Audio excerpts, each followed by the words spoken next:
классикалық узор тоқуды үйренеміз, яғни орамалша тоқу деп те атайды оны. Міне, жібімізді ұстап аламыз. Бұл жерде міне спицамызды ілмегімізге кіргізіп, сұқ саусақтағы жіпті іліп аламыз. Тоқылған ілмекті шығарамыз. Міне, оң қолдағы спицамызды ілмекке алдыңғы жағынан кіргізіп, сұқ саусақтағы жіпті іліп аламыз. Тоқылған сол қолдағы ілмекті шығарып жібереміз. Сол кезде бізде оң ілмек тоқылады.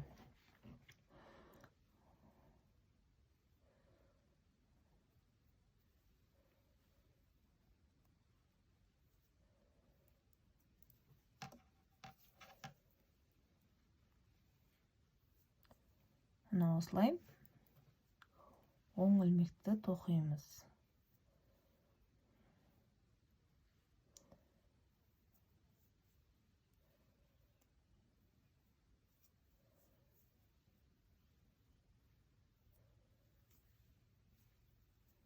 Бізде классикалық узорда, яғни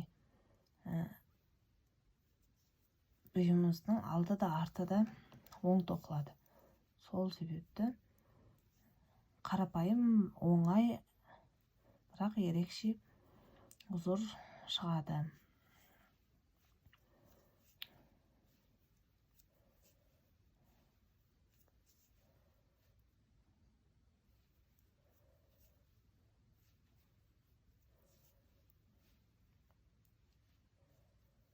Мына оң ілмектерді тоқимыз.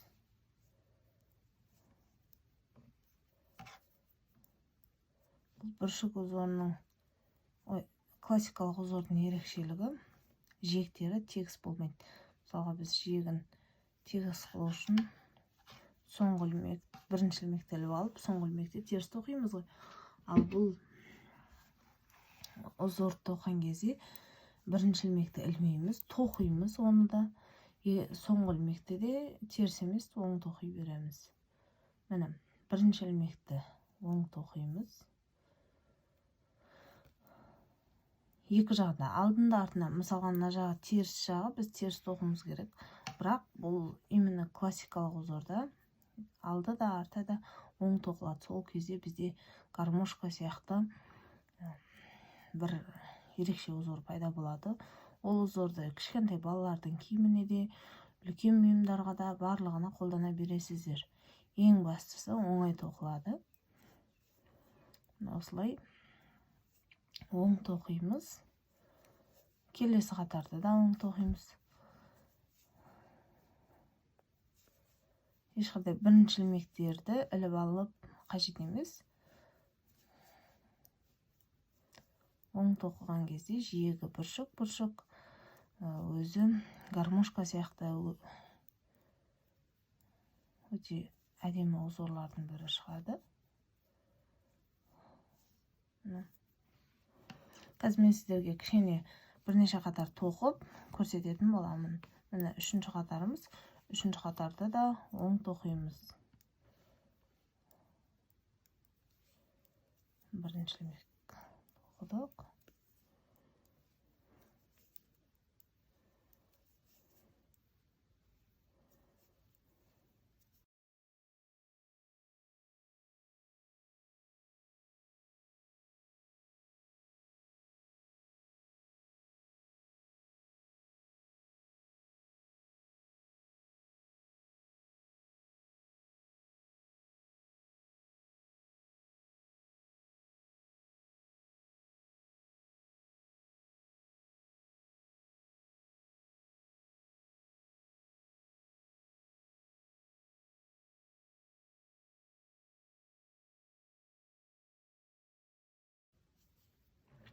Міне көргендеріңіздей бізде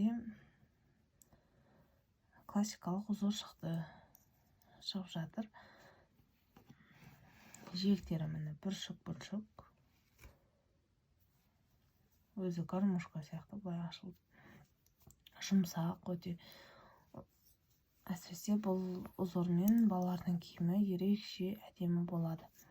Енді осы бойынша сіздер кемі 15-20 қатар тоқып қолдарыңызды үйретіңіздер.